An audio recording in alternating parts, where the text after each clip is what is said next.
അല്ലെങ്കിൽ എന്തിനാ സമരം ചെയ്തിട്ട് ഭരണകൂടം പറയുന്നതും കേട്ട് അവരുടെ അടിമകളായിട്ട് അങ്ങ് ജീവിച്ചാൽ പോരെ.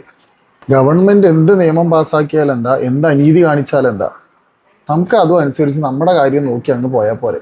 നമ്മൾ പണിക്ക് പോയാൽ നമുക്ക് ജീവിക്കാം.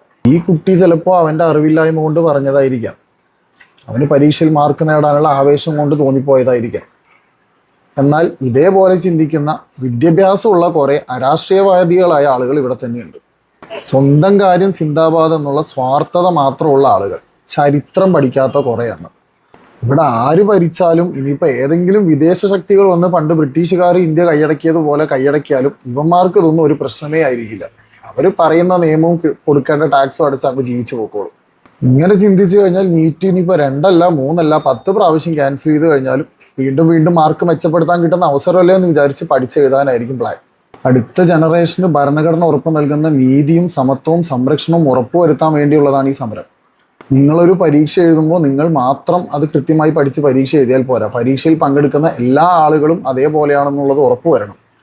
ഒരിക്കലും ചോദ്യപേപ്പർ ചോരാതെ അഴിമതി നടക്കാത്ത ഒരു പരീക്ഷയാണെന്ന് നമുക്ക് ഉറപ്പ് വേണം. അല്ലാതെ രാജ്യത്ത് 22 ലക്ഷം കുട്ടികൾ പരീക്ഷ എഴുതുമ്പോൾ അതിൽ വളരെ ചുരുക്കം പേർക്ക് ചോദ്യപേപ്പർ നേരത്തെ ചോർത്തി കിട്ടി അവർ ഉന്നത മാർക്ക് വാങ്ങി പോകുന്ന ഒരു രീതിയല്ല നമുക്ക് വേണ്ടത്.